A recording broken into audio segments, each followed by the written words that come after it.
Asante, Mensah, coming to you from our national studios here in Accra, Ghana. My name is Kofi Asante Mensah, and this is Pulse of the Week. Today is Friday, the 30th day of January 2026. Welcome to the program. We begin first with our African proverb for today, and it's coming all the way from Ethiopia. It says, knowledge is a garden. If it is not cultivated, it cannot be harvested. And that is our African proverb from Ethiopia for you this very evening. Today, we have a lot of stories, and we're focusing on two major stories for you this very evening. The big stories here in the Republic of Ghana, featuring on Pulse of the Week with your man, Kofi Asante Mensah. Welcome on board.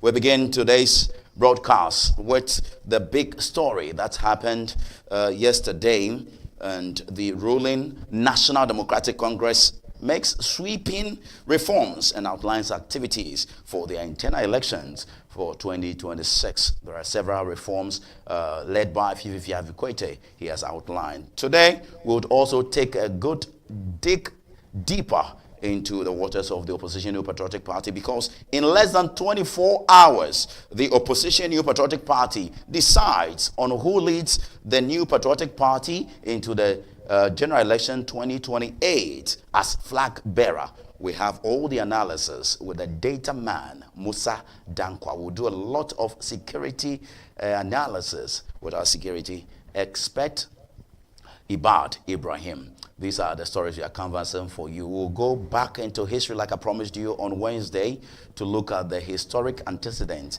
of the New Patriotic Party presidential primaries. We'll also take some few steps into the internal elections of the ruling National Democratic Congress. So welcome on board. Going for a quick one. When I return, we have all the big stories here for you on Pulse of the Week. Please do follow us on our many social media platforms and like our page, share some few comments, and we'll be so happy to read it to the rest of the world. Welcome on board. My name, once again, Kofi Asante Mensah. The program is Pulse of the Week. The channel's name is NSGJH. Welcome.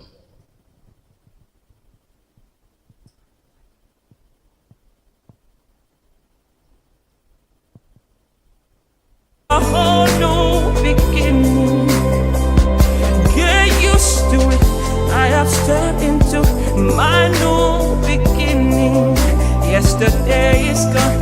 Yesterday of darkness is gone. A whole new beginning. Yeah, yeah, yeah, yeah. Get used to it. I've stepped into my new level. See me watching me flying on eagle's wing. A whole new beginning.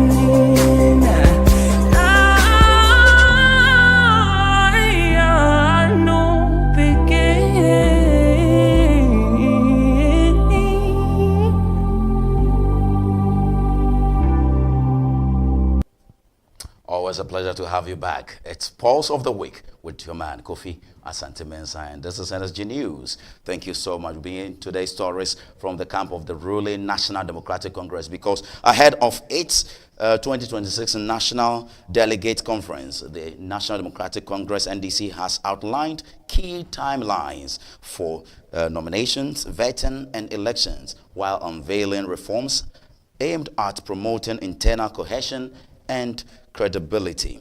General Secretary Fifi Avikwete confirmed that the party will hold its National Delegate Conference on December 19th, 2026 to elect new national officers. Nominations for oppositions or for positions will run from November 7 to November 9, 2026, with vetting scheduled for November 12th and November 13th. This is how he puts it. Any person seeking to contest for a party position who currently holds an office to which he or she was appointed by the president or government must resign from that office at least 6 clear months before filing nomination forms. 2, chairpersons or members of boards or persons in analogous positions are exempt from this restriction. Why? Because they are not full-time employees. So those who are full-time employees are affected. And the following are those who are affected. The affected officers under paragraph 1 include, but are not limited to: A, ministers and deputy ministers; B, chief executive officers, managing directors, their deputies, or analogous officers; C, metropolitan, municipal, and district chief executives.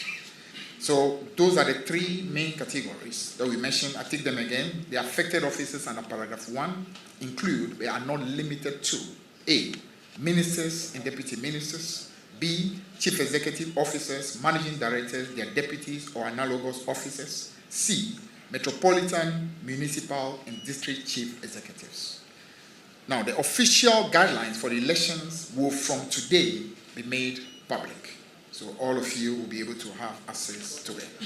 Now, for the avoidance of doubt and for absolute clarity, those intending to contest at the constituency level who fall in the category I just mentioned, the three categories I mentioned, those intending to contest at the constituency level shall resign by April 2026. Those intending to contest at the regional level shall resign by May 2026. And those intending to contest at the national level shall resign by June 2026. These provisions are firm, constitutional, and will be enforced without exception. So please don't even bother to come and see whether you can plead to be exempted, because there's no plea in this matter. Now, call to party officials and members.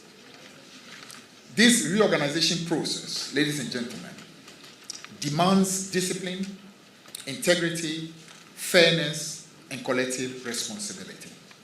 I therefore call on all party officials, from the branch to the national level, to apply themselves diligently, act transparently, and uphold the values of the National Democratic Congress. So registers or books are going to be returned to the branches between the period 30th of January to the 10th of February. The responsibility for this particular activity going to lie with the regional and the constituency secretariats. So they will be in charge of this very important assignment, the regional and constituency secretariats. Now, the supervision of this will be done by the National, Regional, and Constituency Executive Committee. So take note of the difference. The regional and constituency secretariats will be in charge of the activity, that's the responsibility, to be supervised by the National, Regional, and Constituency Executive Committee. That's the first activity.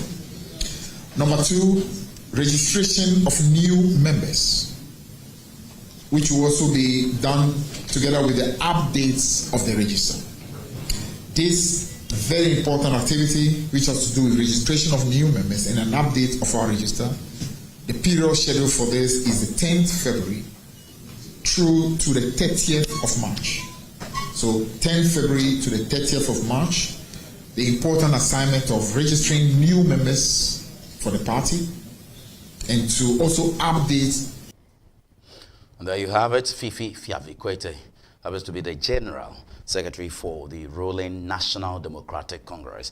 This evening, we are very heavy on these two major political parties in our country, the ruling National Democratic Congress and also the opposition New Patriotic Party, because tomorrow is their big day. But let's deal with the NDC first, then we'll get into the New Patriotic Party. Clearly, Fifi Fiavi-Kwete is indicating over there that the National Delegates Conference will be held on the 19th of December 2026 to elect new national officers, and the nomination will be open on the 7th of November to the 9th of November 2026, and voting will take place on the 12th of November to the 13th of November 2026. And you heard him clear.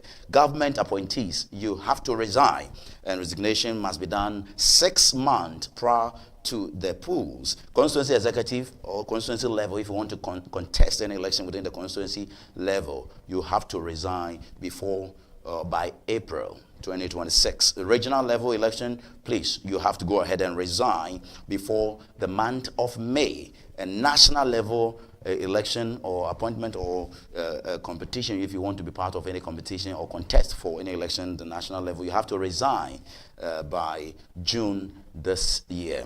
And they are clear with that. And the second phase of that very press conference indicates that there will be registration of new members who have turned 18 and they are willing to be part of the ruling National Democratic Congress, there will be an open of registration to register new members from the 10th of February to 30th of March. Registration of new members 2026, 10th of April, February, 10th February to 30th of March. And the third phase of that very press conference indicated that authentication of the register would be the next step. They would authenticate and validate the register from all branch levels to regional and to the national, and it will take place in April 2nd to April 30th. 2026. So authentication of the register April 2 to April 30.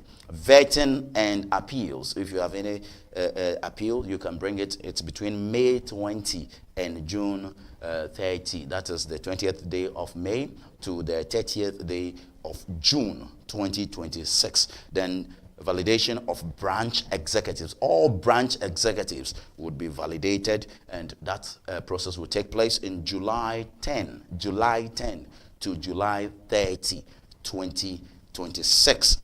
I have our security expert and policy analyst, Mr. Ibad Ibrahim, already on Zoom, and I want to engage him. We will come to the New Patriotic Party. I have the history of the presidential primaries of the New Patriotic Party since 1992, and we have it in the infographics we want to show you.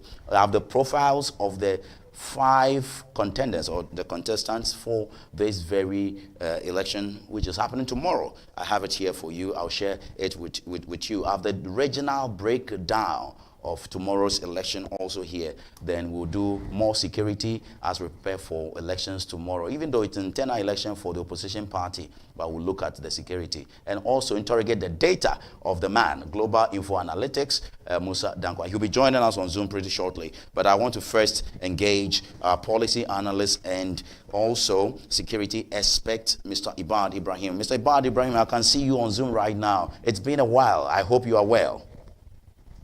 And I can see your handsome face as well. Absolutely. A happy new year. I'm not sure will be bad, right? Many happy returns to you, Senior Kofi Asante. Thank you very much. Now, let's get into it. Ahead of the New Patriotic Party's presidential election, all of a sudden, Fifi Equated comes in with some sweeping reforms for the NDC and says if you want to get hold of any position by way of constituency or regional or even national, you have to resign 6 clear months, and it continues like that, and he gives a calendar. What's your first impression about this? It is not too novel because we've seen people resign before 1 month or 2 months before a competition like this happened, but this one is quite long, 6 clear months. It is quite challenging to meander the complex labyrinth of party and government. The two are mutually inclusive. It's a chicken and egg situation. You don't build a government without a party. So the party is the mother that gives birth to the government.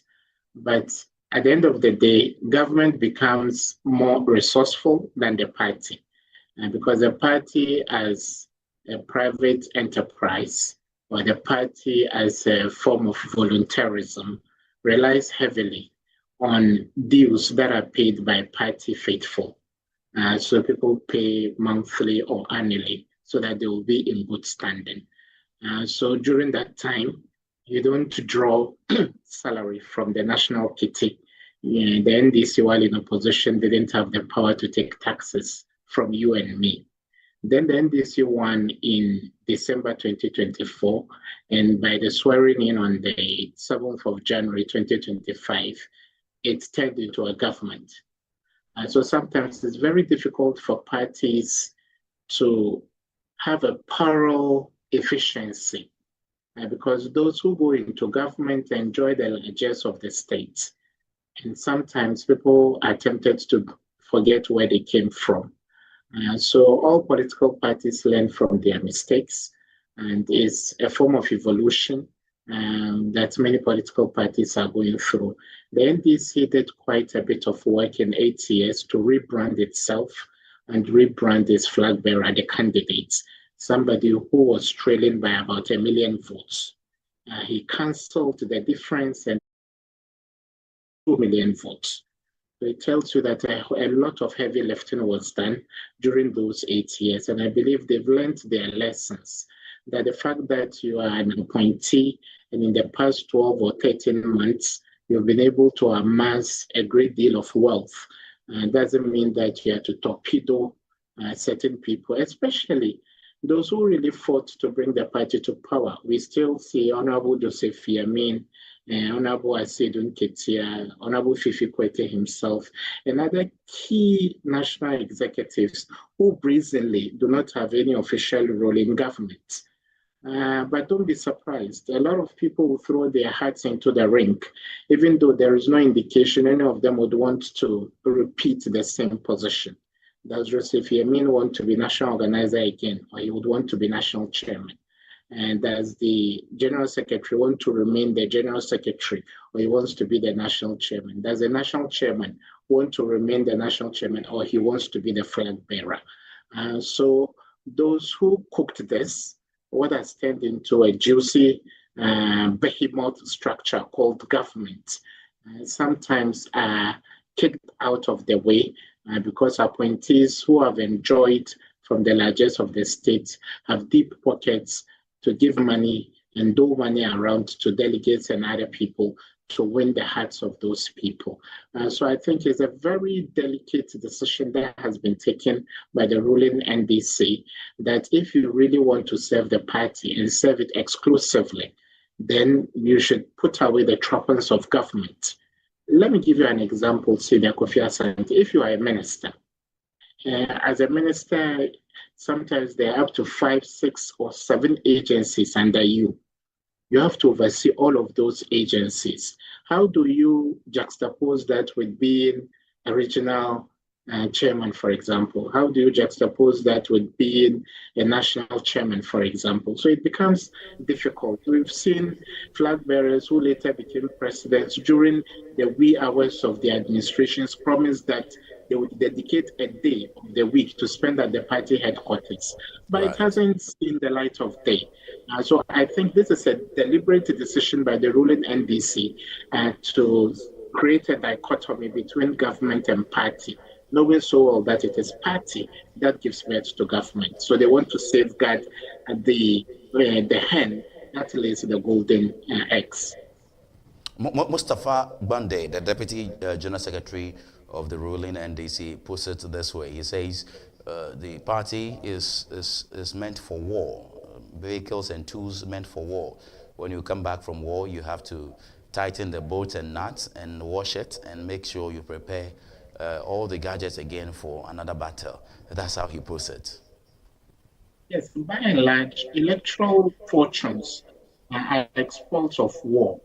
It takes grit, it takes courage, it takes loyalty. That is why some of these political parties pretty much operate like armies. So you hear somebody is general this or somebody is a field marshal. So that analogy is not far from reality. And again, we've seen civilizations over the past millennia. Whenever you are in wartime, your reflexes are sharper. But when you win wars and you have loads of spoils of war, men tend to become like women. And they build pot bellies, they become weaker, they become lethargic, they become slow and all that. But when you are coming off of the battlefield from 8 years of opposition, you are hungry, you are angry, and you are determined. But when you become an appointee, free accommodation, there's a free vehicle, you don't buy fuel, you don't pay utility bills, people can easily dole you out tens of thousands of dollars, if not hundreds of thousands of, certainly you will forget how to meander your way through the trenches of the battlefield. In this case, we are talking about the electoral battlefield. So I wouldn't associate myself from the fact that electoral fortunes are pretty much like spoils of war, and you need people to keep their guard to safeguard that.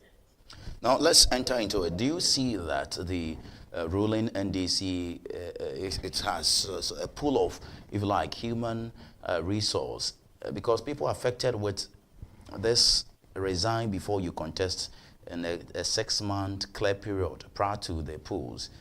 Don't you think they are shooting themselves in the foot? Do they have human resource to face people like the NYA boss and a couple of others who are in such position, who are affected by this, Sami Jemfi and the rest, to fix them in the party? If they want to, he is doing well at Gold Board. If he want to resign from Gold Board 6 months and come and contest for communication officer again, then it means, do we have people to replace them? They say you don't change a winning team. But if you don't make the needed substitutions and changes, how do you know somebody sitting on the bench can be as efficient? And mind you, many of the names you have mentioned were not neck deep in the struggles of the party in 2014 and 2015. Respectfully, we've been around a bit long enough. We've sat with virtually everybody worth his salt on various panels. And some of the names you have mentioned came post the defeat in 2016. So after a defeat, new generals, new soldiers come to the fore, and they fight ferociously. We saw the names you have mentioned fight ferociously, and others who had led the party to battle sat on the back burner. Because some people were already angry, and you can tell some of them started showing their faces many years down the line. So sometimes it helps that you change the face of the army you take to battle. You need fresh pairs of sleeves. You need fresh ideas, and there is fatigue with seeing and hearing the same voices all the time. So Ghanaians, what else do you have to tell Ghanaians? You've tasted power. And then sometimes incumbency doesn't play to your advantage. At first, you hadn't tasted it, so you had all the solutions to our problems. But when you have tasted it, your tone and rhetoric cannot be like when you were in opposition. So the dictum, the perception that you don't change a winning team works in some instances. But in the case of politics, where you want to build multiple generations of people that are winnable people, that are people that can win and sustain power, you wouldn't want to put all your eggs into one basket. We had a very effective national chairman for the NDC in the past, Chairman Wayo. When Chairman Wayo was national chairman, Asidun Kite was general secretary. And that was how they brought late Professor Mills to power. At some point, nature happened and Wayo died. And today, the secretary at that time is now playing the role of the national chairman. So there's always a conveyor belt of multiple generations. Bema Beyebi na Wambeye Nina.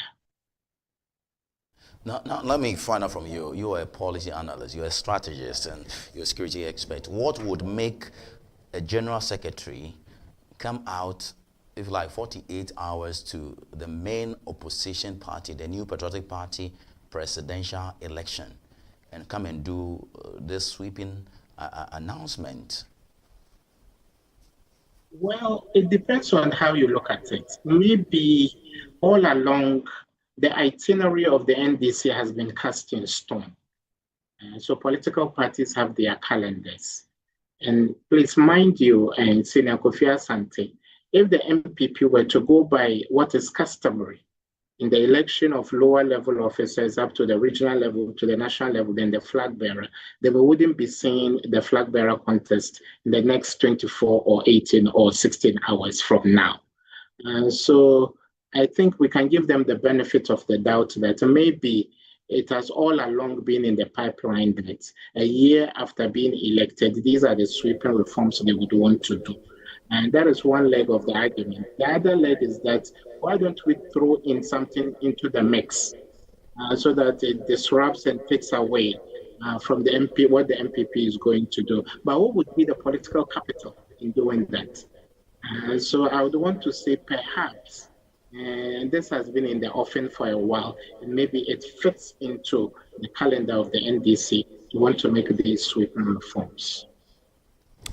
And because you mentioned this one, let me just put it to you. the New Patriotic Party is more or less doing, they don't want us to call it that way, but the media keep tagging them with the expression I'm about using. They say top-down approach, and the NDC is doing a bottom-up approach. If that is accepted, of course, they are starting with a branch. They'll move on to other positions before probably next year or so. They will do their flag bearership race.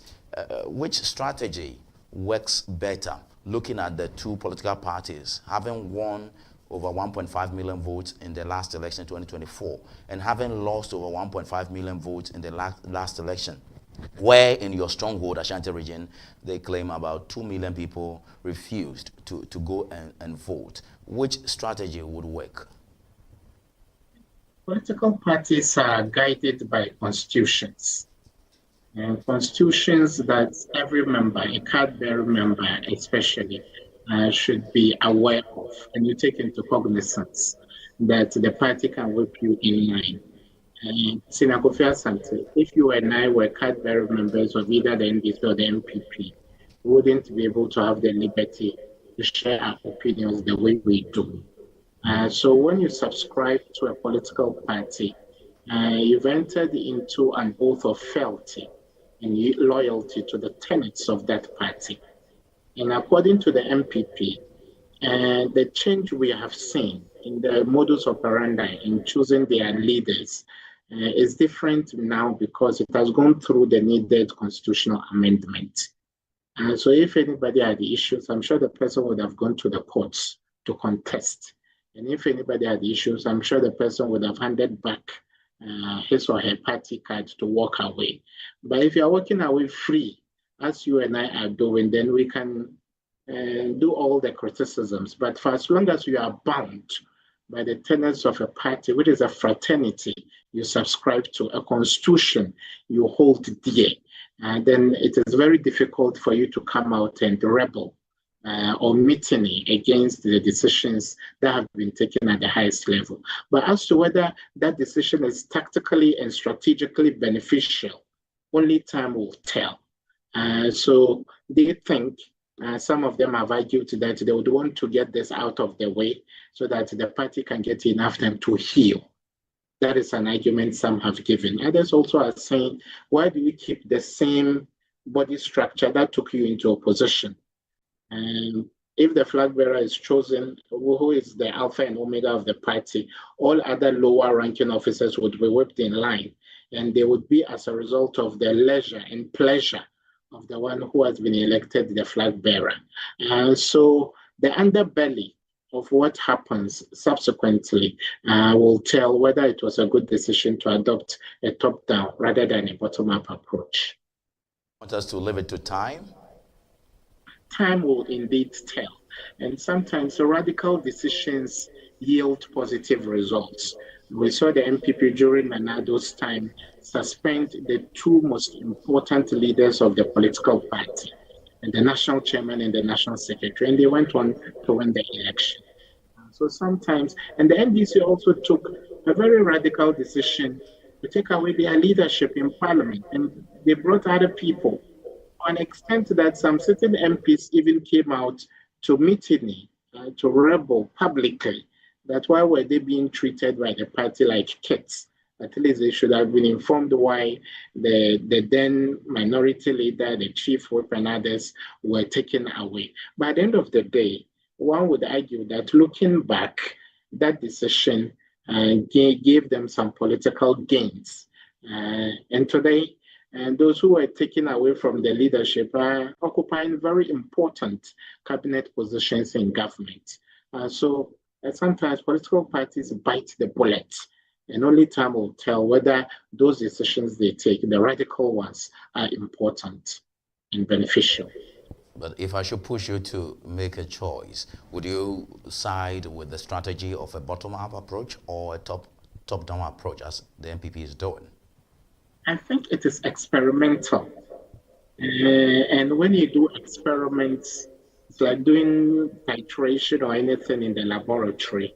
And the outcome will tell whether you would eat back your words or you'd want to continue on that tangent.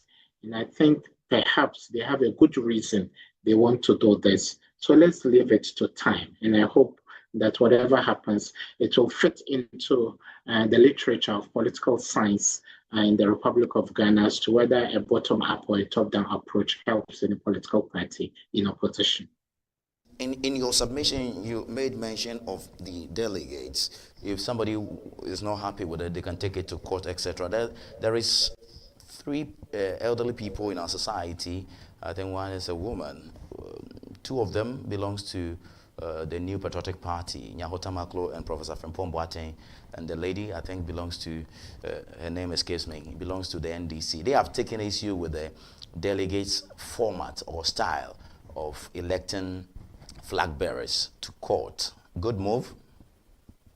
I think we need to understand the fine line between party activism and public service. You know, political party activism is a form of voluntarism. So today, Asante, you and I can decide to set up a group, and then under the umbrella of freedom of association, freedom of that, we take cover from the law, actually. For as long as you don't draw your finances from the taxpayer, you are an independent body enshrined with all of the rights that we have in our constitution. So the one asking for a contrary mechanism or process, that burden of proof will lie upon the person to make or to present before our superior courts, so that eventually the courts can now determine for groups that are actually independent, groups that don't take public, they don't take taxes from the public. We saw people do tonaton, singaton, standaton, and all. Those were individual endeavors. And I don't think anybody could have used the cost to say, don't do kukaton. Unless maybe the money you are using for kukaton comes from the public purse. But if it doesn't cause any harm to your person, doesn't cause harm to the immediate person, and doesn't cause harm to the environment, then it becomes very difficult. On what basis? If we had a system where the state was funding political parties, and this is an argument that some people have made, to control party expenditure and expenses, why does the state not take care of party campaigns? Then you can dictate who pays the piper calls the shot, calls the tune. And so for as long as you don't determine for the NPP and the NDC how they make money, and we saw people cap in hand go to China during their days in opposition to do fundraising. And they could have taken a check from the governor of the Bank of Ghana, but because they are not beholden to the state, political parties are independent entities, and they have their constitutions, they have their rules of engagement, they have their laws. It is up to you to tell whether those laws run contrary to the Constitution of the Republic of Ghana, which reigns supreme. Then there can be a pronouncement from the Supreme Court that the delegate system should be scrapped. What I think should be scrapped is by-elections need to be looked at a second time. I believe that the state can save itself a lot of tension. Many of the violent activities we have seen have been as a result of by-elections. Chereponi, Etiwa, and others, and then recently here in Accra, Iowa, West Wagon, and all those. So for as long as an MP campaigned, went through the toil and sweat, spent money in the name of his or her political party, went through all the struggles to come into power, then something happens. Maybe the person passes away, or the person has dual citizenship and the seat is declared vacant. Why allow the party to go through the trouble of campaigning a second time and spending so much a second time when the tenure of the initial struggle and expenditure is still not over? So some MPs die a year into their tenure, some die 2 years into their tenure. Automatically, the political party has the right to fill in the candidate to continue the rest of the 3 or 2 years. Then we can talk about another election when the election cycle comes around again. I think it will save us a lot of tension. It will save us a lot of wastage in terms of the resources that individual and political parties use for by-elections. So if it is a seat for an NDC candidate, NDC MP, and he or she dies, the NDC should be left to do its own internal processes to fill in the gap. If the person was an NPP MP, the NPP should be left to do that. I think that is the kind of electoral reform we need, so that there wouldn't be tension that characterizes these by-elections. I think we should all be pushing for this very reform, and I love it so much. And I want to end with you on the NDC's press conference yesterday. Would you be surprised if somebody tells you the Function Executive Committee took this very decision without the president, the leader of the party and president of the Republic, John Dramani Mahama, advice or input, or without him being aware, or he was informed later on? Would you be surprised if that comes to your attention, that John Mahama wasn't so, he's not so much in agreement with the decision to, if you like, ask members of his government to resign 6 clear months before contesting for a position like that? Yes, Asante. Governments come and go, but political parties are meant to remain for a while.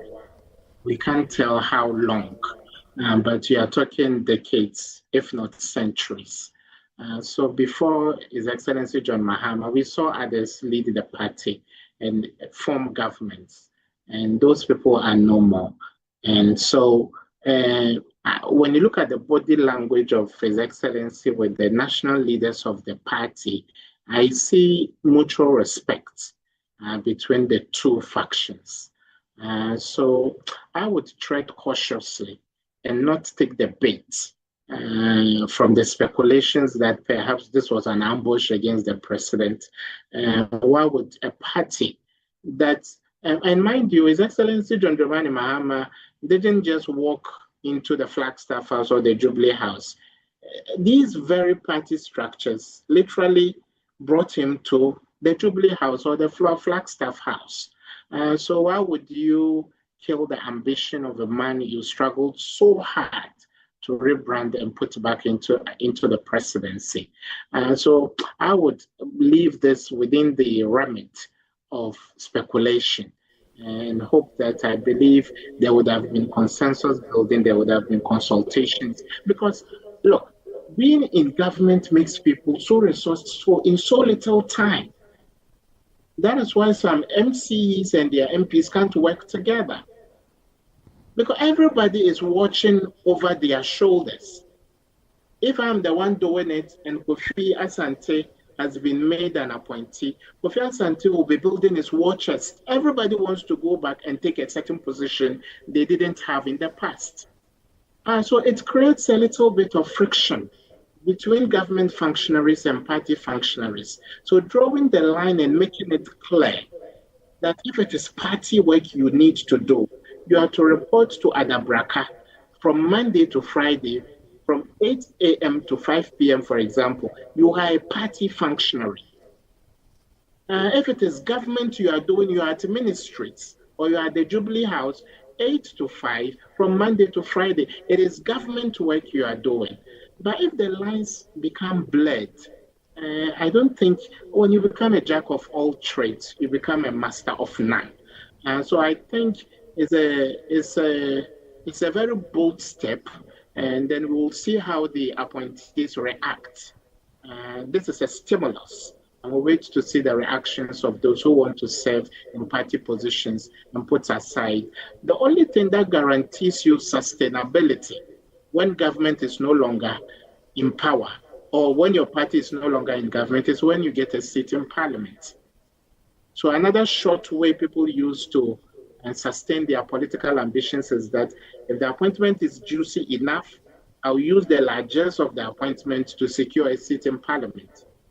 And we've seen in some constituencies, young people became so rich, they just dislodged veteran politicians from their seats because they went into government and they became resourceful. And our democracy, unfortunately, now serves the interest of those with the deepest of pockets. So if you want to do government business, make money, serve Mother Ghana, do so. Then later you can serve the party. We saw the General Secretary himself do Right. this. He was deputy minister at some point, and then when government lost, he took his time and then campaigned to be General Secretary. And now he's not in government, technically. He doesn't have any appointment. And sometimes not having an appointment shields you from harassment when government is no longer there. So ask yourself, how many died in the war NPP party functionaries are in court? But you see, a lot of former government appointees go to court every now and then. So in the wisdom of the political party, if it feels that if you do party work, the party takes care of you, and then issues of corruption being leveled against you would not be as rampant as when you are named a CEO, a minister, or anything of that sort. The option is there for people to choose. Either remain in government and then give an account of your stewardship when your party goes into opposition, or do party work and then shield yourself from future legal harassment. Thank you very much. I want to take you to the New Patriotic Party analysis, but I want you to watch some few videos. There's this video, they were signing the Peace Pact on Monday, and how they also wrapped up. Yesterday, Kennedy Akompre Japan also did a televised broadcast indicating to delegates reasons they have to choose him. I know Dr. Mahmoud Bawumia was also in the Asante region, who wrapped up his campaign over there. Brian Echampon did the same, and Dr. Educhum also did a very major interview to wrap up his campaign. And Kwabena Eje Japan also did the same. All are lacing their boots and getting set for the D-Day, which is tomorrow. And there are some security concerns the camp of Ken Ejapon have raised in relation to the distribution of electoral materials. They made us to understand that the EC is not having enough vehicles, so they have labeled some vehicles with some EC labels to be able to transport electoral materials. They have found out that some vehicles without the label are carrying some electoral materials in part of the northern region. They are very unhappy. They are quite livid about it. This is less than 24 hours for the D-Day, and there are security concerns already. Don't also forget that I have listened. I'm a Christian. I've listened to several prophets, major prophets this week on media stations, indicating that there will be some gunshots, there will be some mayhem, there will be some apprehension. I don't know what your expert eye by way of security is watching and telling you, and I want you to watch some few videos and take a little breath. When I return, then you tell me of your expectations for tomorrow's presidential primaries.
A message that change is not optional.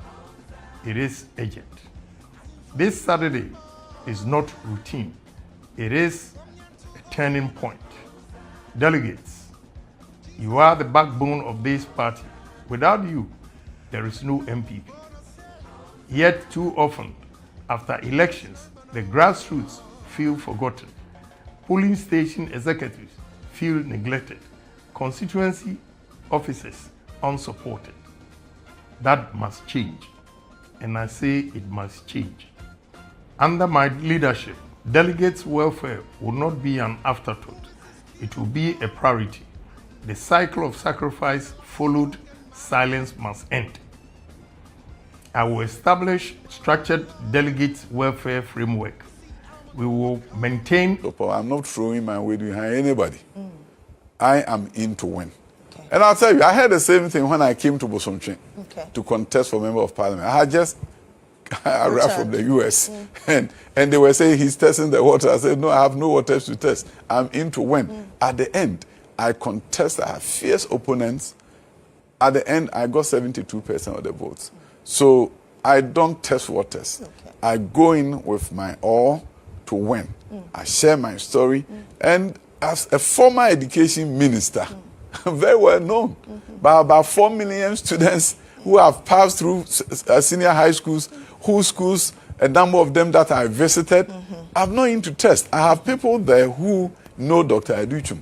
When I went to Odogono and Idgobe with the students, these are students who know me. Okay. So if you're talking about somebody who in the general election will have a lot of people who know him firsthand, if you go to a Fiakobi and sit there with 1st February, yeah, 1st February, yeah, the discipline, we will restore discipline in our party. Metimia Kogana Henina, mepe any candidate, metimia ko constituencies, ewo ye maimunina. Ebinomo sha sie jame. So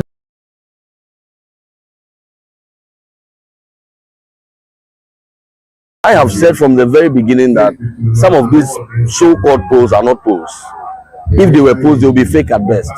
But I see them as psychological operations that are being used to hoodwink delegates. It is a 2 million per dia. And yes, Madame Funiway. And yes, a mini way in the woku. And yes, a way in a yatin. And yes, a way in a penasem. Name mom, dear, didn't acquire Robertimia to me in a mayano. Me poacha constituency executives I am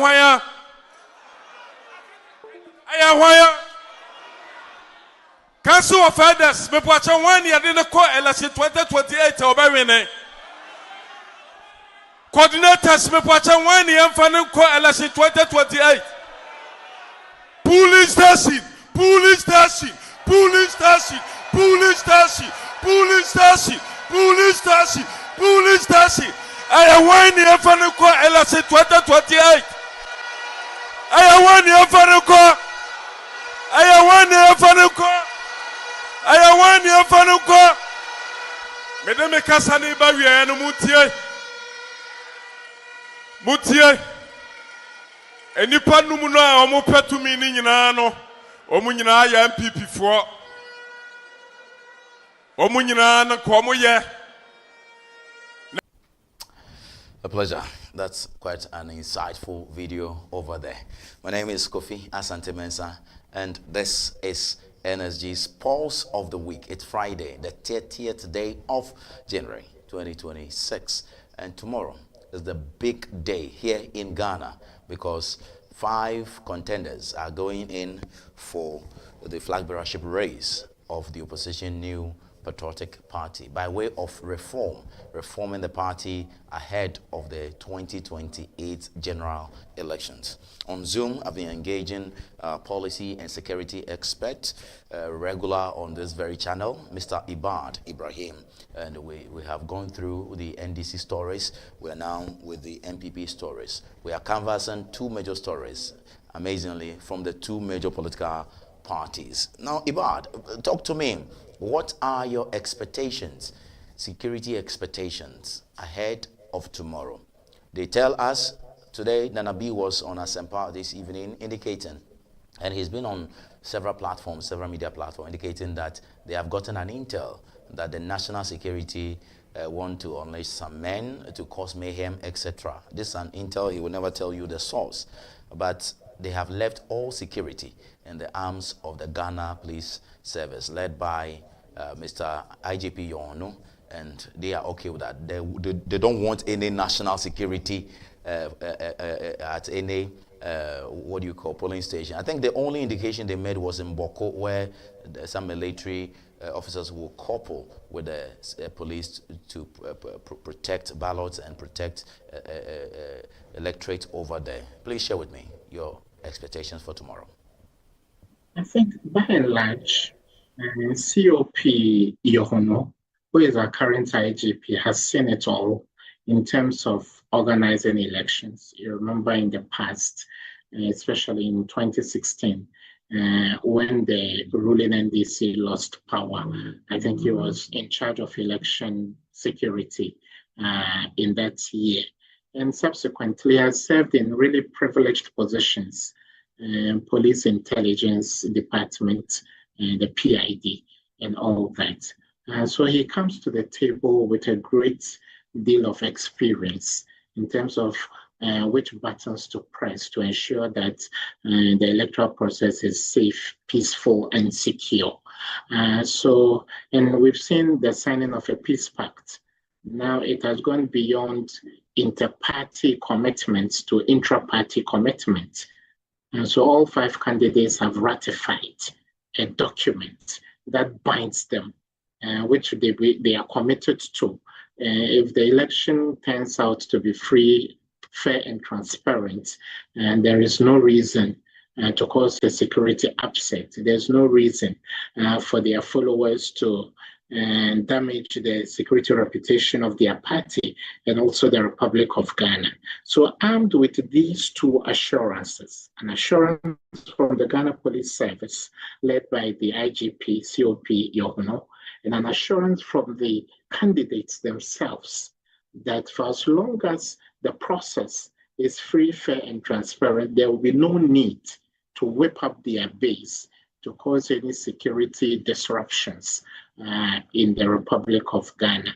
So I want to tread on the path of optimism that with these 2 assurances, tomorrow may turn out as peaceful as necessary. And again, we've seen in recent, by-elections, and even the major election, that state security versus the Ghana Police Service and other security agencies have been quite professional in the conduct of their work. The Electoral Commission also, which is on life support right now in terms of its leadership, the top 3 leaders don't know their fate. Here there's been a litany of petitions for their removal and all that.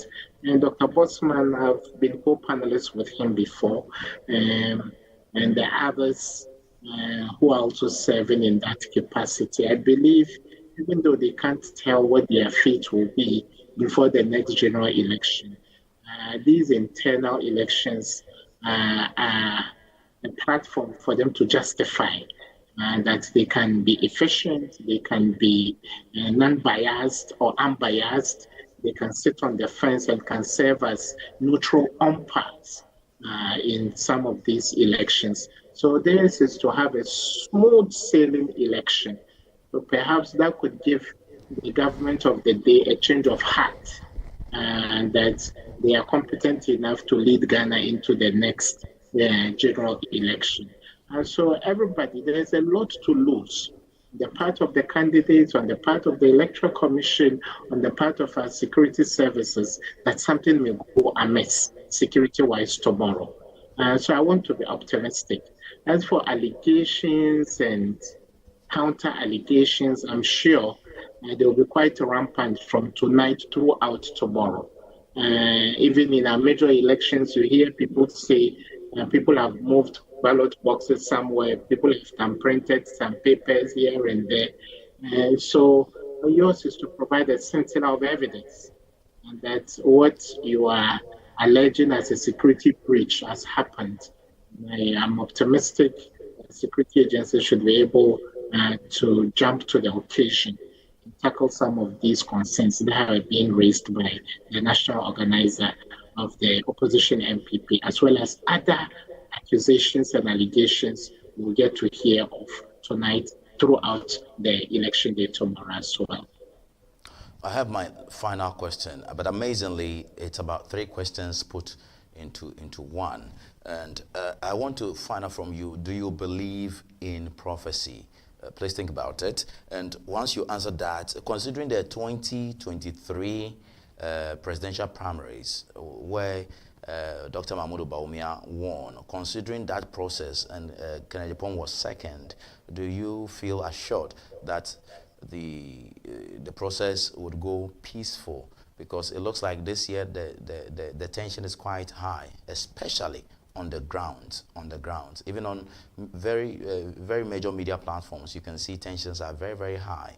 And the EC you just spoke about is the same EC the Ken Camp is accusing them already of sending, if you like, electoral materials to places with vehicles that are not officially labeled. In all of this, are you assured? Prophecy. The three heavenly religions, Judaism, Christianity, and Islam, and I belong to the latter, Muslim. We believe in the prophets, and that is why we all share the patriarchy of Abraham, Moses, Isaac, Ishmael, Jacob, and all those. So we believe that God reveals himself to men that are made of flesh and blood. But how does God reveal himself? Sometimes a person may have an intuition. Sometimes you have a eureka moment that if I did this, this would have happened. But prophecy is about telling the future. So God decides who he tells or who he whispers to about what will happen tomorrow. But over the past few years, Ghanaians' prophecies have largely been electoral. And they've largely been about who dies this year or next year. And so that is why I have a little premonition. I think prophecy has to be holistic. When Nehemiah, Ezra, and others prophesied, and that the children of Israel, the Israelites, would go back to their promised land or their homeland, it was based on solid foundation, solid evidence of an interaction with the divine, God Almighty. And every religion has a special name for this divine. And so when our prophecies are only about who wins an election and who dies next year, when the one prophesying never tells us God has revealed to him or her when he himself or herself will die, then have serious issues with Ghana's prophecies. You can't pick and choose what God should prophesy in your life about. But we've seen major, incidents before Ghana, which the prophets didn't tell us about. So I would say anybody who wins tomorrow would have won on the strength of his message, would have won on the strength of his strategy, and would have won on the strength of the determination of those observing the elections to make sure that the process is free and fair. So therefore, I believe we should be very careful how we abuse theology. Seeking an electoral victory has to do with efficient organization, efficient strategy. And I want to leave it at that.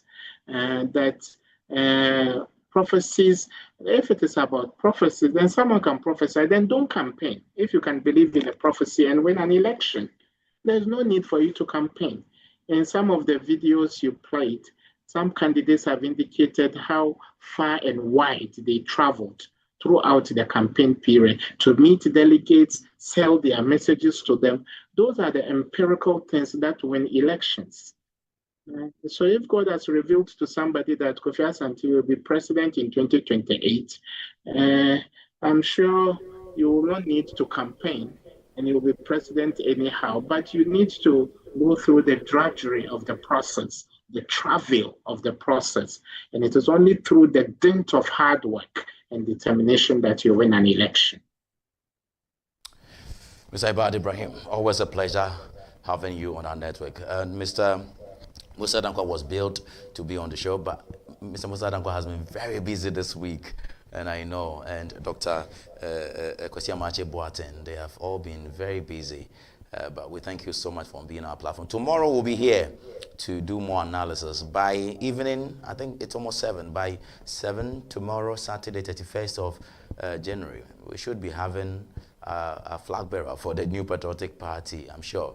And we'll be happy to announce it. I pray you are less busy tomorrow so we can still engage you even as the voting goes on tomorrow. Thank you very much. We appreciate your time, sir. Thank you for having me all the time. Thank you. I appreciate it. All right, so we'll go for a quick breather. That was our security and policy analyst, Mr. Ibad Ibrahim. There, we'll go for a quick breather. When we return, please don't move an inch because I have the profile and the history of the presidential, NPP presidential primaries I want to share with you. Please stay. I'll be right back. You know, if you look at the last election, some were in complete shock Of the results. Yes. While we were telling them 6 months before that Yes.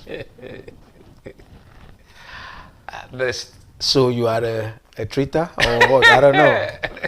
The last person who will be a traitor in this country will be me. I'm very patriotic.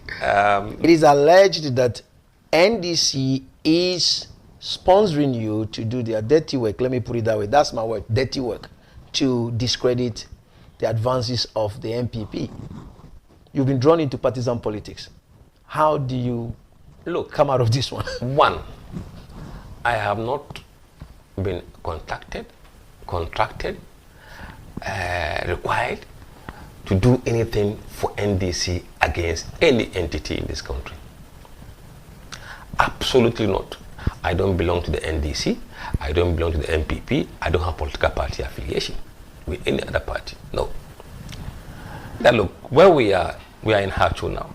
I remember when I was going to write the O-levels, I didn't have money to pay for the fees. So I had to carry labor, do by day labor. Here.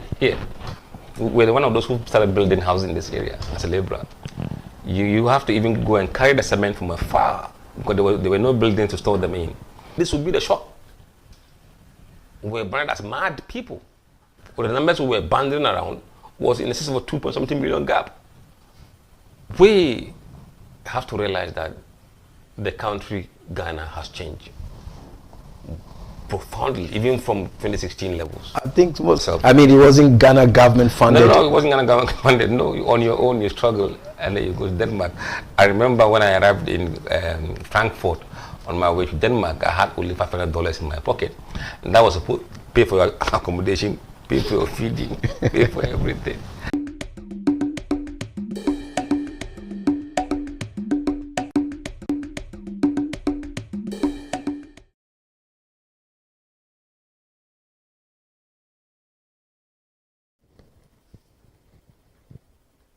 All right, thank you very much, and thank you for joining us. Today is Friday, the 30th day of the month, January, and the year 2026. This is NSG News, and you can see our social media platforms over there.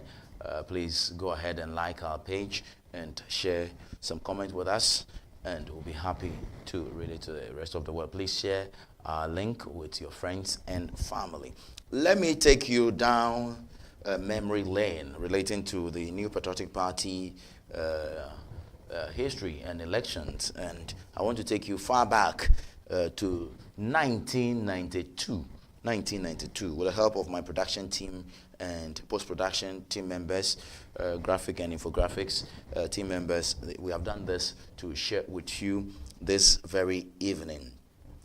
1992, the NPP presidential primary, the total delegates were 1,998.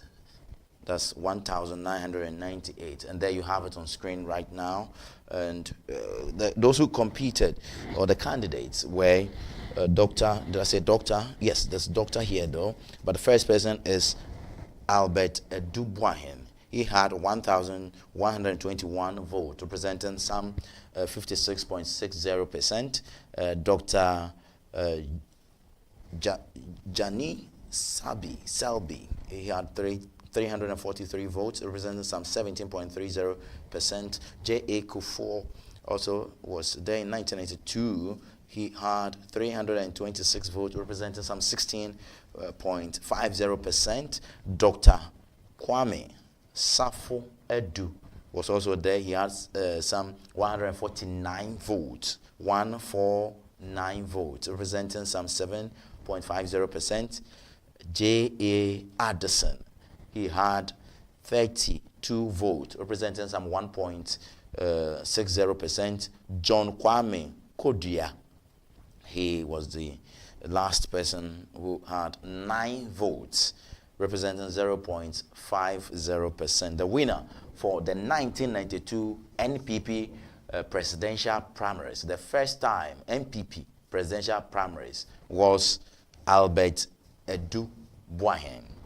Let's move to the 1996 NPP presidential primaries. Delegates, total delegates, 1,996 over there. The candidates and the votes they had are here follows. The competition was between J.A. Kufuor. At the end of the day, he had 1,034 votes, representing some 51.99%.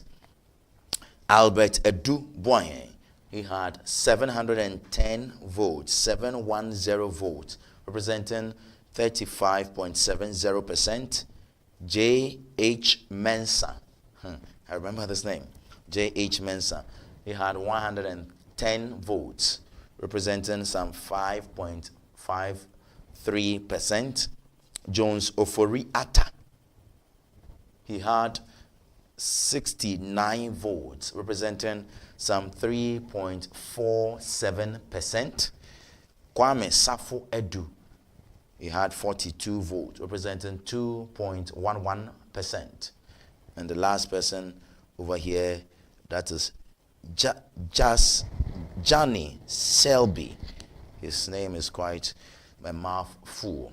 That is, he had 24 votes, representing some 1.21%. The winner for the 1996 NPP presidential election or flag bearership election was J.A. Kufuor, John Ejekum Kufuor.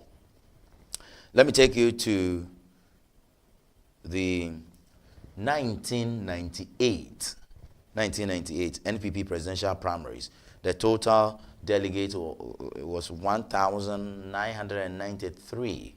And here are the candidates and the votes they had. J.A. Kufuor contested. He had 1,286 votes, representing 64.60%. Nana Akufo-Addo, he had 628 votes, representing 31.64%. Kofi Apreku, he had 52 votes, representing 2.82%. Kwame Kodia, he had 8 votes, representing 0.44%. Malik Al-Hassan Yakubu, he had 7 votes, representing 0.35%. J.H. Mensah had 3 votes, representing 0.15%. The winner for the 1998 NPP presidential primaries was J.A. Kufuor.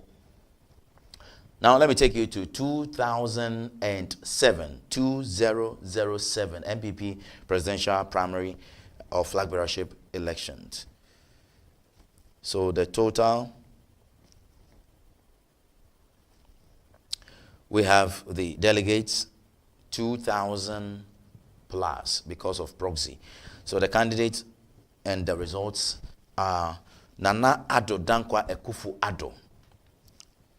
He had 47.97%.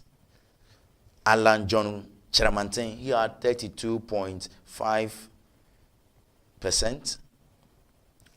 Aliu Mahama, he had 6.7%. Yao Osafo Mafo, he had 1.5%. And the winner was Nana Addo Dankwa Akufo-Addo. The 2010 NPP presidential primaries, 2010. Total delegates, including proxy, was 113,000. 113,000.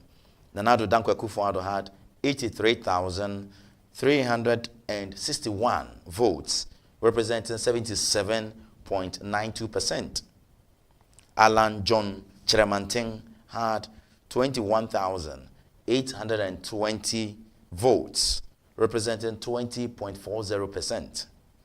Isaac Osei had 1,109 votes, representing 1.04%. Professor Kwabena Frimpong Boateng had 398 votes, representing 0.37%. Reverend Kwame Kodia, 294 votes, representing some 0.27%, and the winner was Nana Addo Dankwa Akufo-Addo. Now, let me take you to the 2014 presidential NPP presidential election. Delegates plus proxy, they were 141,000. 141,000. Nana Addo Dankwa Akufo-Addo had 117,413 votes, representing 94.35%. Alan John Kyerematen had 5,908 votes, representing 4.75%. Francis Adai Nimo had 1,128 votes, representing 0.91%. The winner was Nana Addo Dankwa Akufo-Addo. Now I take you to the 2019, the 2019 NPP presidential election. The outcome was an unopposed, meaning Nana Addo Dankwa Akufo-Addo won it unopposed. He went unopposed. That is 2019. Now, we have the 2023, the New Patriotic Party primaries and presidential primaries. Total delegates, including proxy, 193,346. And the valid votes, 192,446. Candidates. Dr. Mahmudu Bawumia, he had 118,210 votes, representing 61.43%. Kennedy Ohene Ejepon had 71,996, representing 37.41%. Dr. Owusu Efriye Akoto had 1,459 votes, representing 0.76%. Francis Adai Nimo had 781 votes, representing some 0.41%.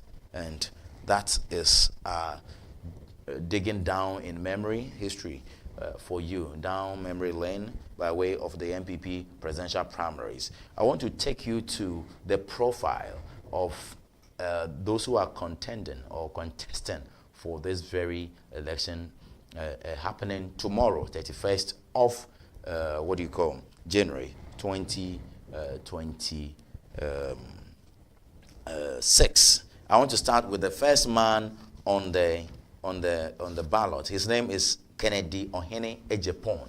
Kennedy Ohene Ejepon.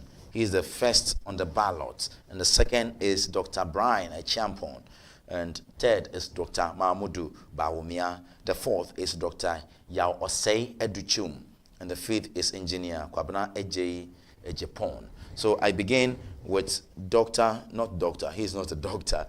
His name is Kennedy Ejepon. And Kennedy Ejepon, I want to take you to where he was born, the date he was born, and tell you some few profiles or some few information about him. And you'll be seeing it in your short pretty shortly. So let's look at when he was born. Kenneth Bond was born on the 16th day of June 1960, all the way in Asante, and it is in the central region of the Republic. And there you have it in your short. He's a Ghanaian businessman and also a politician. He's a former member of parliament for Asante Central. He is a member of the New Patriotic Party, of course, a strong member, competing for the flag bearership race now. Here are his strengths. His strengths are here. His very strong grassroots appeal. He has a very, very strong grassroots appeal. He's bold, fearless communicator. He doesn't care. He will say it. He has a high name recognition in Ghanaian politics. And his campaign team is a grassroots mobilizer, media and communication loyalist. You don't forget he has numerous media organizations, and he's a business ally. People in the business fraternity identifies with him. He's a youth-focused coordinator by way of the New Patriotic Party. He always advocates for the youth. His education, he attended the Adisadel College Secondary Education, Fordham University, USA for his tertiary education, PhD in economics. And here are some few weaknesses of the man Kennedy Akompre Ejapon. Very controversial public remarks. He would go all length with you. Very controversial. He doesn't mind if it is in the public. He is very controversial. Seen as confrontational. He is also seen as confrontational. And the last one over here, limited technocratic image, meaning the technocrats does not or do not identify with him so much. Where are his targets? Delegates. His target delegates are there in the polling station executives. He's also targeting the grassroots party members, looking forward to also target those who are protesting against the status quo of the New Patriotic Party. That is the anti-establishment delegates. Central region and Ashanti region delegates are also his targets. So that is the profile of the man Kennedy Akompre Ejapon. And we have Mr. Ibad, not Ibad, I just finished with Mr. Ibad Ibrahim, pardon me. Mr. Musa Dankwa is live with us on Zoom right now. I want to hot the profile of the candidate we have had so far and get into discussion with Mr. Musa Dankwa, because he has put in his integrity on the line and he has stick his neck out. And I want to question him reasons why he should do that for a politician like Dr. Mahmoud Bawumia. Let's go ahead and engage Mr. Musa Dankwa. Mr. Musa Dankwa, good evening. I can see you are very stressful. You are tired. Good evening, and thank you for having me. Not stressful, but just worn out, fatigue. Otherwise, okay, maybe you have to fine. unmute so I can hear you.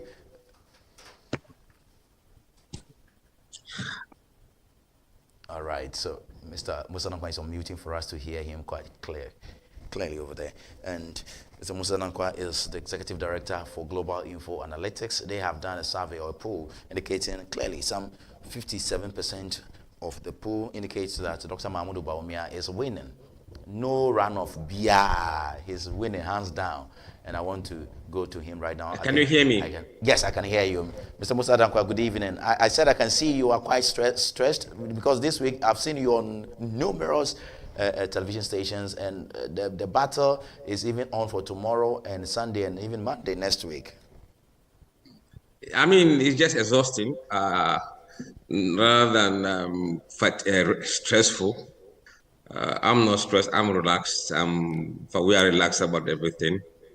I don't lose sleep about this work done. So for me, it's quite okay. Mr. Musa Dankwa, how much did you receive that you put your integrity on the line for a politician like Dr. Mahmoud Bawumia? No, we don't put our integrity for anybody. I have not said I put my integrity on the line for everybody. But as a poster, when you do your work and you believe in the data, you stand by it. What I say, I stand by the data. It doesn't matter what. If that's what you interpret as putting my integrity on the line, that's up to you. But we haven't said that directly. But we've defended the work we have done, and we are very confident that what we've done will pan out. Now, take me through it. I think this last and final poll was done and published, I think, on the 23rd of January, 2026. What's the sample size? Please take me through it step by step. Let the viewers watching us right now also appreciate what you are strongly standing by. Look, I will take you through the methodology and then through the data and why we believe in what we have seen. We sampled over 10,100 NPP delegates across the country, randomly from 272 out of the 276 constituencies, randomly. So it's quite extensive. We have drawn from every constituency except 4. This was telephone interview. We call them telephone assisted, computer assisted telephone interviews, where an operator on the telephone would engage the delegate on the various questions in the questionnaire to the end, and they give us their view. The interviews were conducted between 29th December and 23rd January, so a period of 4 weeks. This week, or the telephone week, or the weekly polls were done using 2,500 samples at each occasion, or on each occasion. And these 2,500 were spread daily, Monday to Friday. Say Monday we do 500, another day 500, until we cover the 2,500 every week. So we have done this tracking poll over a period of 4 weeks daily, except for Saturdays and Sundays. Now, why are we confident in what we have done? Look, the headline poll suggests that 48% of the delegates say they prefer Bawumia. 25% say they prefer Kennedy. And you have 6% saying Brana Champon, 1% Educhum, and 21% said they will not disclose. Not that they don't know, but they won't tell us. So you could see that Bawumia is nearly 50% required from the numbers that we have. Now, the question is, out of this 21%, how many undisclosed will be for Bawumia? Now, if you look at that data, it tells you just one story. We did go further to ask the delegates whether they believe that presenting a candidate for the second time will help the party win the election. 45% of NPP delegates believe in the notion that if you present somebody for the second time, it helps the party win the election. 23% disagree, and 32% have no opinion. So you can see that nearly 50% of them believe that a second candidate gives them a better chance. And among the candidates that are contesting, only Bawumia fit that description. And then we went ahead to ask them the kind of qualities they are looking for in the presidential candidate that they want to vote for. When you do that, I mean, they mention a person who can win. 23% of the delegates say that they are prioritizing somebody who can win for them. But 17% said looking for somebody who cares for the grassroots. Another 16% or 60% said somebody who can bring change. Another 16% is somebody who can unite the party. Somebody who said they want trustworthy, humble person, or somebody who is a fighter, or any other factor. So we have these criteria or the qualities that they've expressed to us they want to see. Now, what we do is to go back and see those who say the best person to win is who we prefer. Who are they voting for? We will know very soon. Besides that, we did ask them consistently, how do you see the following candidates in terms of favorability? Bawumia, how do you see him? Favorable or unfavorable? Kennedy, favorable or unfavorable? Brian, favorable or unfavorable? Educhum, favorable or unfavorable?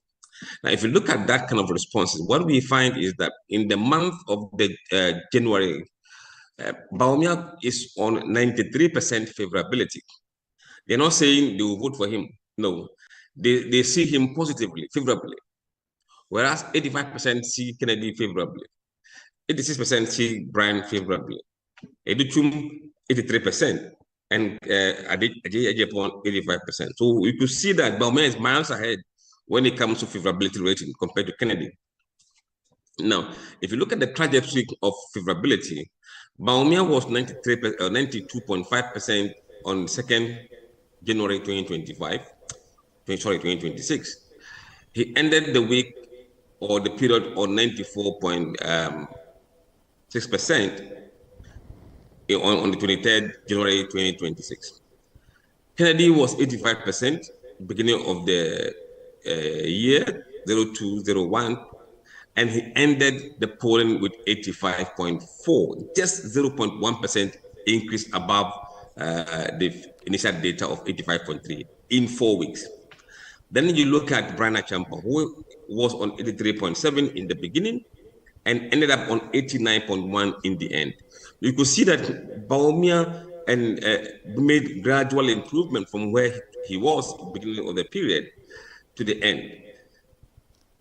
Brian made significant progress from 84 roughly to around 89.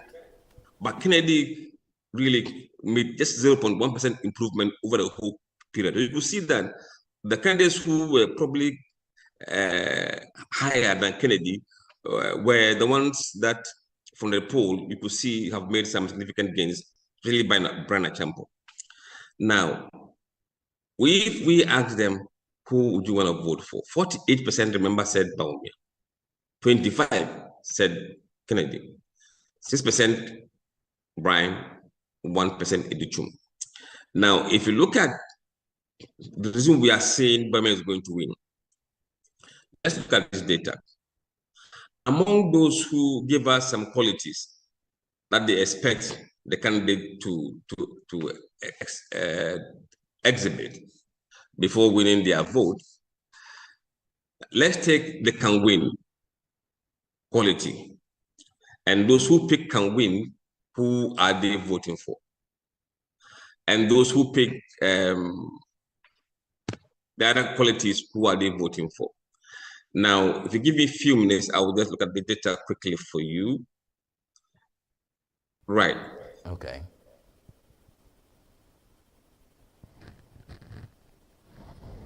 All right, so we are engaging, Mr. I'm just trying to, okay, here we are. All right.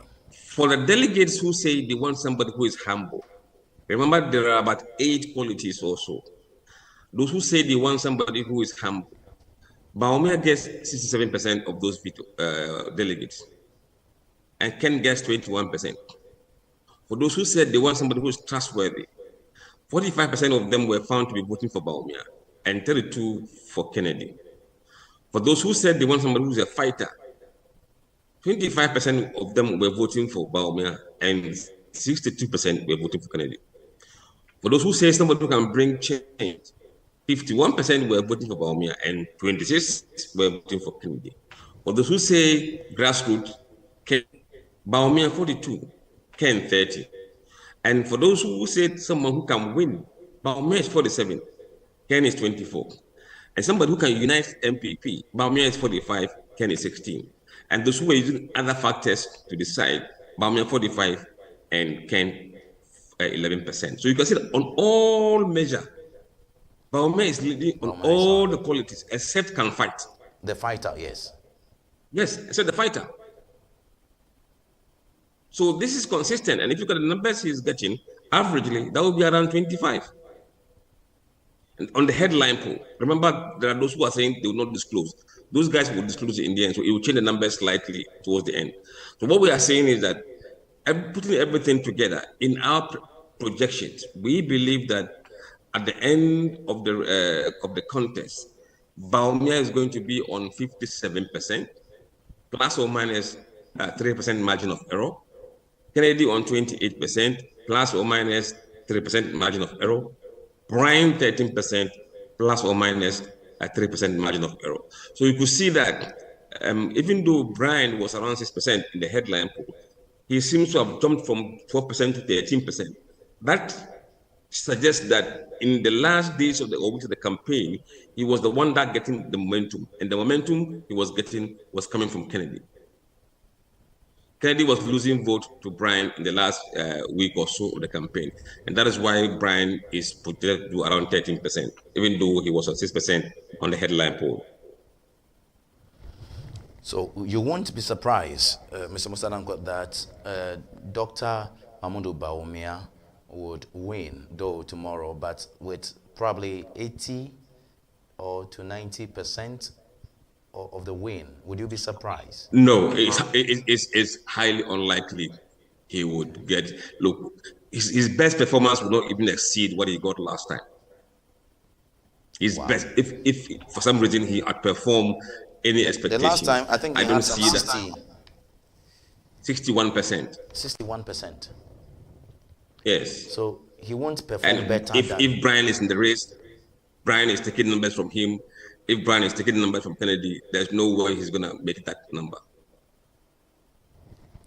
And won't you receive a shock of your life where Kennedy would receive massive support from the undisclosed you mentioned, and most of them vote for him, and he gets way up than 50%?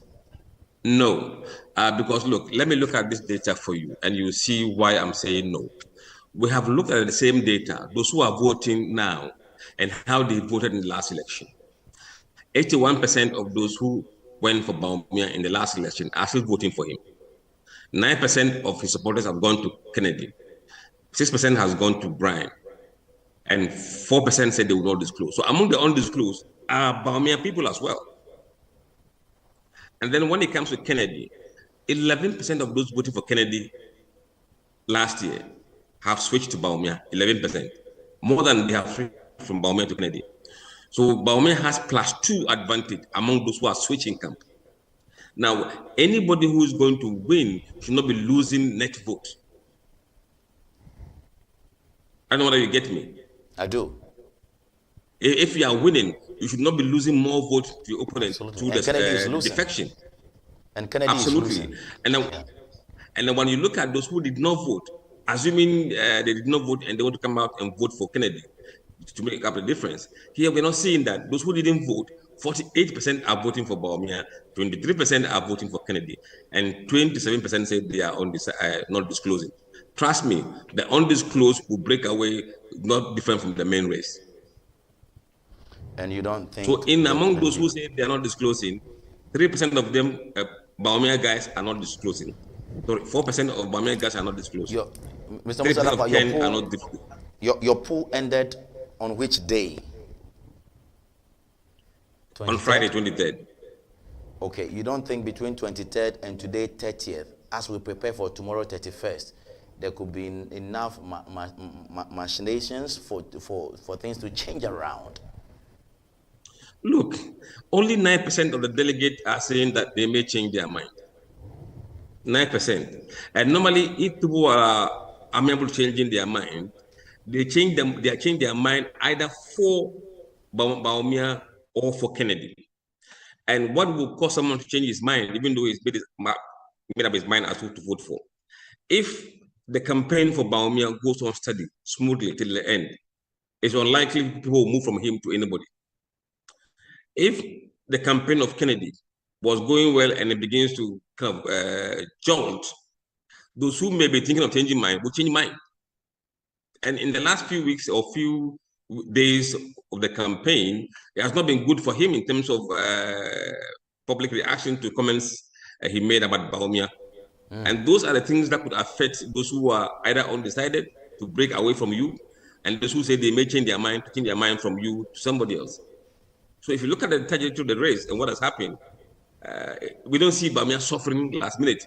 Rather, Kennedy may be the one suffering. And that's the reason why even Brian Champon is doing well, because we can see that Kennedy is suffering in the poll. Calling Bawumia a liar, and that may cost him, right?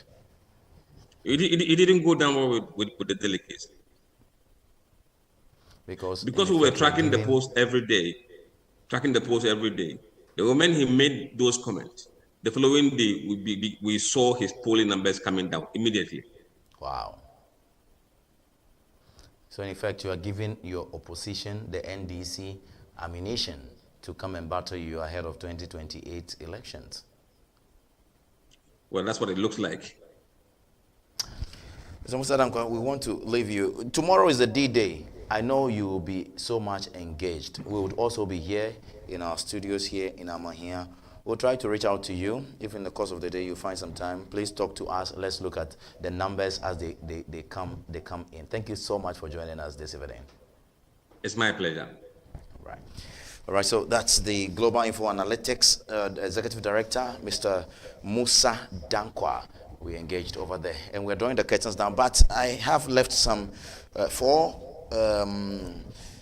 flag bearer aspirants. I have to tell you of their profile, because if I do not, I will be very unfair to them. So I want to quickly go back to that and run you through by the next 5 minutes. Then we'll be calling it an evening. Kofi, help me go to Dr. Brian Achampong. Dr. Brian Achampong. Let's look at Dr. Brian Achampong ahead of tomorrow's major primaries as we prepare for the NPP presidential primaries. Dr. Brian Achampong, Ghanaian politician, and he is an entrepreneur and a security expert, member of parliament for Abetifi constituency, former minister for food and agriculture, member of the New Patriotic Party, and obviously he is competing. Here are his strengths: strong financial capacity, strategic and disciplined security and intelligence background, appeals to party unity blocs. So the blocs who are saying we want unity, Brian Champon appeals to them as well. He's a grassroots mobilizer, media and communication loyalist.